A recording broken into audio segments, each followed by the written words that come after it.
shortlist will not include oil pipelines, and that approval of a natural gas pipeline could also be possible. Canada's production of liquefied natural gas.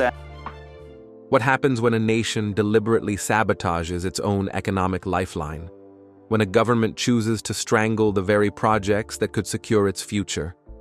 The answer is playing out right now in Canada, and the fallout is more devastating than anyone imagined. Conservative leader Pierre Poilievre just dropped a political earthquake in Parliament, exposing how Canada's latest pipeline shutdown isn't just another policy disagreement.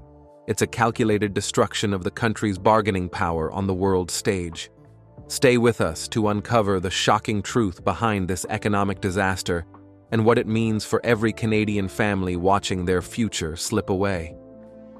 The government's devastating decision that shocked the nation.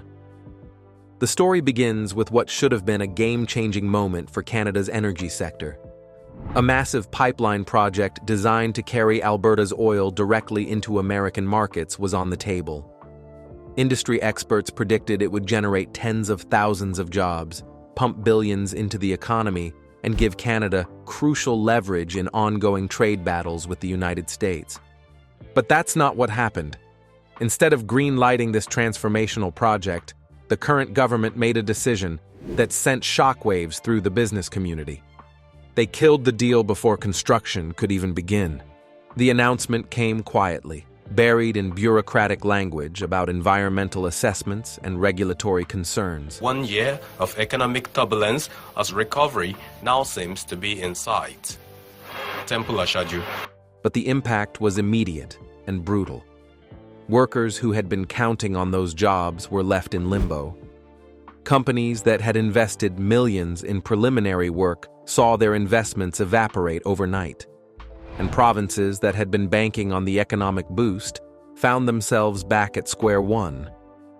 What made this decision even more stunning was the timing. At a moment when Canada desperately needs economic wins, when families are struggling with rising costs, and when the country faces unprecedented pressure from its southern neighbor, the government chose to walk away from one of the most promising opportunities in years. Pierre Poilievre didn't waste time responding to this bombshell.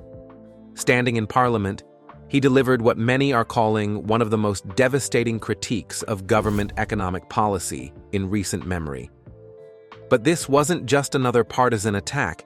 It was a systematic takedown of what he called a decade-long pattern of economic self-destruction. Poilievre's argument cut straight to the heart of Canada's growing weakness on the international stage. He accused the government of not just killing jobs and revenue, but of deliberately weakening Canada's position in crucial negotiations with Donald Trump's administration. According to the Conservative leader, every blocked pipeline, every cancelled project, every regulatory roadblock makes Canada more dependent on the United States while giving away precious bargaining chips. The numbers Poilievre cited were staggering: $800 billion in lost investment over the past decade. A record exodus of capital that accelerated dramatically in recent months. Canadian companies building pipelines in the United States instead of at home. Each statistic painted a picture of a country in economic retreat. But perhaps most damaging was his comparison to other nations facing similar challenges. While Canada blocks and delays, the United States has become the world's largest oil and gas producer. While Canada debates, Mexico has grown its economy faster and attracted more investment. While Canada stalls, even crisis-torn Europe has managed to build new energy infrastructure in record time. To understand why Poilievre's attack landed so hard, you need to look at the bigger picture. The cancelled pipeline isn't an isolated incident. It's the latest in a series of decisions that have systematically dismantled Canada's energy infrastructure dreams. Remember Northern Gateway? That project would have carried 500,000 barrels of oil per day from Alberta to the Pacific coast, opening up crucial Asian markets. It was approved and ready to go until the current government came to power and killed it. What about Energy East? That pipeline would have moved 1 million barrels daily to Atlantic refineries, displacing foreign oil imports and turning what Poilievre calls dollars for dictators into paychecks for Canadians. But that project met the same fate, cancelled before construction could begin. Then there's Keystone XL, blocked by regulatory delays and political pressure. Add in Bill C-69, which critics dubbed the No More Pipelines Law. Of black gold, Bill C-69 is not going over well. Bill C-69 does not work. Regulatory environment where energy companies have simply given up trying to build in Canada. The result is a country that produces more oil than ever, but has no way to get it to new markets. Canada remains trapped, selling most of its energy to one buyer, the United States, at whatever price that buyer is willing to pay. It's economic dependency disguised as environmental policy. Meanwhile, other countries have taken a completely different approach. The United States didn't just maintain its energy infrastructure, it expanded it dramatically. New pipelines, new export terminals, new production facilities. America went from energy dependence to energy dominance in less than 2 decades. Even Mexico, facing the same geographic challenges as Canada, has managed to grow its economy faster and attract more investment. In the most recent quarter, Mexico's economy expanded by 2.4%, sense of the sort of economic outlook, the picture in the near future. while Canada's actually shrank by 1.6%. Mexican exports to the United States are rising, while Canada's have collapsed by 18%. But Poilievre's most devastating argument wasn't about jobs or investment. It was about power. In his view, Canada has negotiated away its ability to stand up to American pressure. When you can only sell your resources to one market, you're not negotiating from strength. You're begging from weakness. This weakness has become painfully obvious in recent trade disputes.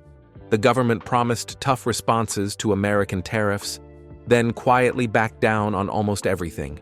They threatened dollar-for-dollar retaliation, then removed most counter-tariffs without getting anything in return. They promised to end tariff disputes, but now face higher tariffs from both the United States and China than when they started. The contrast with successful countries is striking. Nations with diverse export markets can walk into trade negotiations with options. They can threaten to take their business elsewhere if they don't get fair treatment. But Canada sold away that flexibility years ago by refusing to build the infrastructure needed to reach new markets. Trump's administration has noticed this weakness and exploited it ruthlessly. American negotiators know that Canada has nowhere else to go, so they can demand concessions without offering much in return. It's a textbook example of how economic policy becomes foreign policy, and how bad economic decisions create diplomatic disasters. The political implications of this pipeline cancellation of Canada has warned that government regulations and red tape are now more damaging to the economy than even Trump's controversial policies. Investment data tells the same story.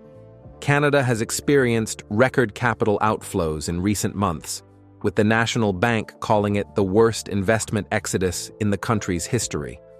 Companies that once saw Canada as a stable, resource-rich democracy now view it as a regulatory nightmare where projects can be cancelled at any time for political reasons. This isn't just about oil and gas companies. The uncertainty created by constantly changing regulations affects every sector of the economy. When investors can't trust that approved projects will actually get built, they stop investing. When companies can't count on regulatory stability, they move their operations somewhere more predictable. The human cost of these decisions is becoming impossible to ignore.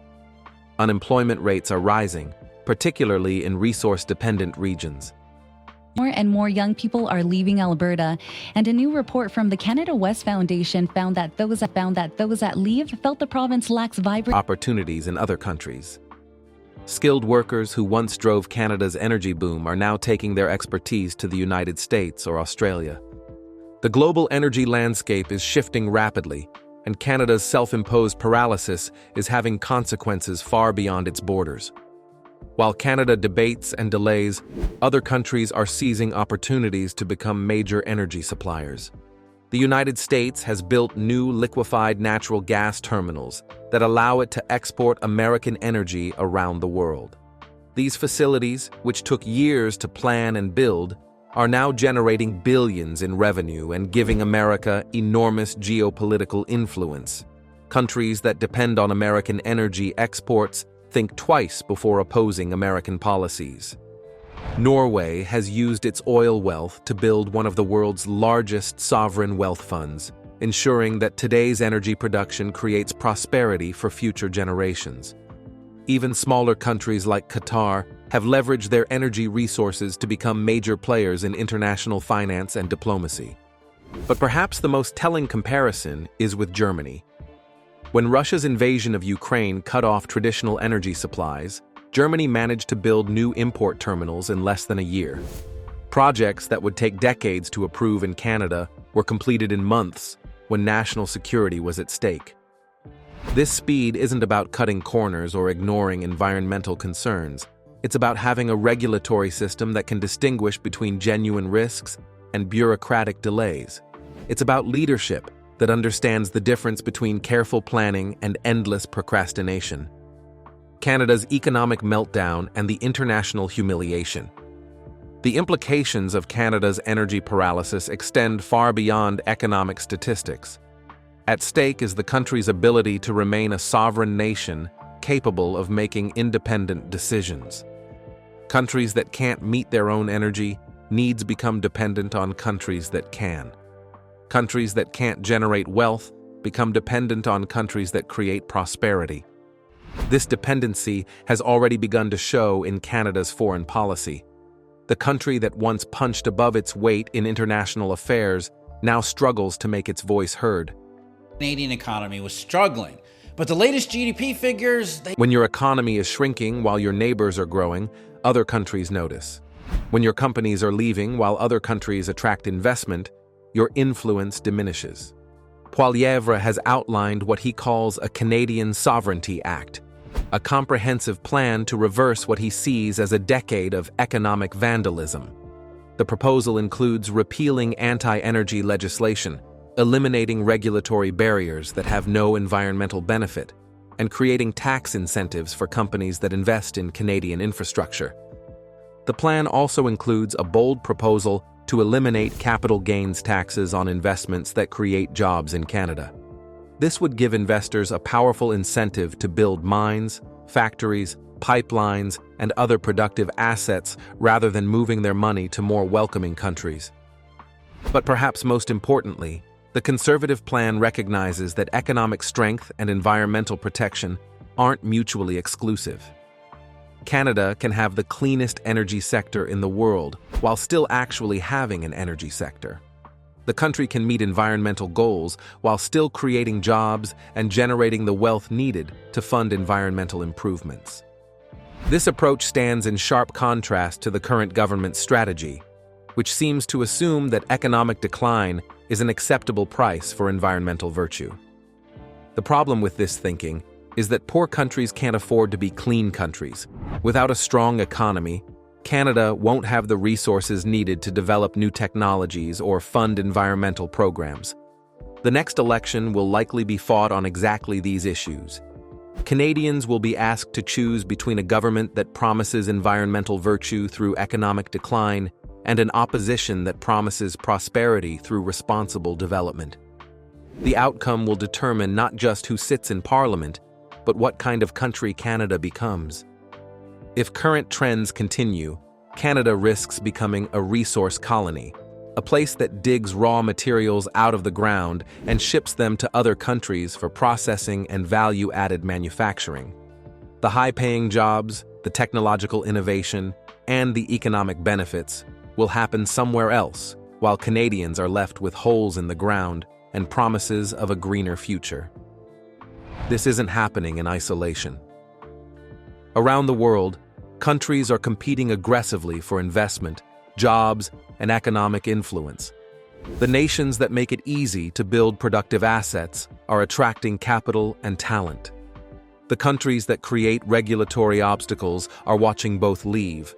China, despite its many problems, continues to build massive infrastructure projects that will generate wealth for decades. India is becoming a manufacturing powerhouse by welcoming companies fleeing excessive regulation in other countries. Even traditionally socialist European countries have streamlined their approval processes to compete for investment.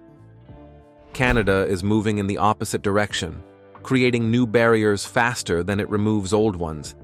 Every new environmental assessment requirement, every additional consultation process, every expanded regulatory review makes Canada less competitive and less attractive to investors. The irony is that many of these barriers don't actually protect the environment. They just make projects take longer and cost more. A pipeline that takes 10 years to approve isn't necessarily safer or cleaner than one that takes 3 years. Potential permit for the Keystone XL pipeline. Over its 12-year lifetime, the pipeline project has sidestepped delays, protests, rejection. It's just more expensive and more likely to be canceled for political reasons. The canceled pipeline represents more than just another policy disagreement. It's a symbol of a country that has lost confidence in its own potential. Instead of figuring out how to build things safely and responsibly, Canada has decided it's easier to not build anything at all. This approach might feel virtuous in the short term, but the long-term consequences are becoming undeniable. Every canceled project makes Canada weaker. Every blocked pipeline makes the country more dependent. Every investment that flees to another country makes Canadian families poorer. Poilievre's bombshell response to the pipeline cancellation wasn't just political theater. It was a wake-up call about what Canada is becoming and what it still has time to avoid. The choice isn't between environmental protection and economic growth. The choice is between smart development and economic decline. Countries that figure out how to build things cleanly and efficiently will prosper in the coming decades. Countries that can't figure out how to build anything at all will become poorer, weaker, and more dependent on others. Canada still has time to choose which kind of country it wants to be, but that window is closing fast. The fight for Canada's survival begins now. The pipeline fight is just beginning, but the stakes couldn't be higher.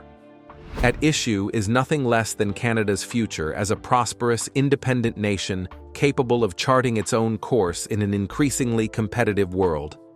The decisions made in the next few years will determine whether Canada emerges as a resource superpower or fades into economic irrelevance. As this political and economic drama continues to unfold, one thing has become crystal clear. The old ways of doing business in Canada aren't working anymore. The question is whether the country's leaders have the courage to admit it and the wisdom to change course before it's too late. The battle lines are being drawn for what promises to be the most important election in Canadian history. On one side stands a government that has spent a decade blocking development and driving investment away. But this isn't just about politics anymore. It's about survival. Countries that can't build infrastructure don't survive as independent nations. They become dependent territories, relying on stronger neighbors for everything from energy to investment to jobs. Canada still has enormous advantages. The country has vast natural resources, a skilled workforce, and a stable political system. But these advantages mean nothing if the government refuses to let anyone use them. A diamond is worthless if you're not allowed to dig it up. Oil is worthless if you can't get it to market. Natural gas is worthless if you can't build the facilities to export it. The current government seems to believe that Canada can prosper by saying no to everything. No to pipelines, no to mines, no to factories, no to anything that might create jobs or generate wealth. This strategy has failed spectacularly, but the government continues to double down on it. Meanwhile, other countries are saying yes to development, yes to infrastructure, yes to investment, yes to jobs. They're eating Canada's lunch while Canadian leaders debate whether it's morally acceptable to have lunch at all. The human cost of this failure is mounting every day. Young Canadians are leaving for better opportunities elsewhere. Skilled workers are taking their talents to countries that appreciate them. packaged goods company or some other international insurance company, so on and so forth. Investors are moving their money to places where it can actually be put to work. This brain drain and capital flight isn't just an economic problem, it's an existential threat. Countries that can't keep their best and brightest don't have much of a future. Countries that can't attract investment don't have much of an economy. But there's still time to turn things around. Canada could still become the resource superpower it was meant to be. The country could still build the infrastructure needed to reach global markets. Canadian workers could still have good-paying jobs in the energy sector. All it would take is a government with the courage to say yes to development. Yes to pipelines that can be built safely. Yes to mines that can operate responsibly. Yes to the projects that would create jobs and generate the wealth Canada needs to fund everything else. The Conservative plan offers exactly this kind of vision. Instead of endless delays and regulatory roadblocks, they promise streamlined approval processes for projects that meet environmental standards. Instead of driving investment away with punitive taxes, they promise incentives for companies that create jobs in Canada. Most importantly, they promise to treat economic development and environmental protection as complementary goals rather than competing priorities. Canada can have both a strong economy and a clean environment. The country can create jobs while protecting nature. These aren't contradictory objectives, they're mutually reinforcing ones. The upcoming election will be a referendum on this vision. Canadians will have to decide whether they want a government that builds things or one that blocks everything. They'll have to choose between prosperity and decline, between strength and weakness, between hope and despair. The stakes couldn't be higher, and the choice couldn't be clearer. Canada's future hangs in the balance, and time is running out to make the right decision. What do you think Canada should do to regain its competitive edge? Should the country prioritize environmental goals even at the cost of economic growth, or is it time to find a balance that allows for both prosperity and sustainability? The future of the nation depends on getting this choice right. Share your thoughts in the comments below, and don't forget to hit that like button and subscribe for more in-depth analysis of the stories shaping Canada's future. We'll be following this developing story closely and bringing you all the latest updates as this economic and political battle continues to unfold.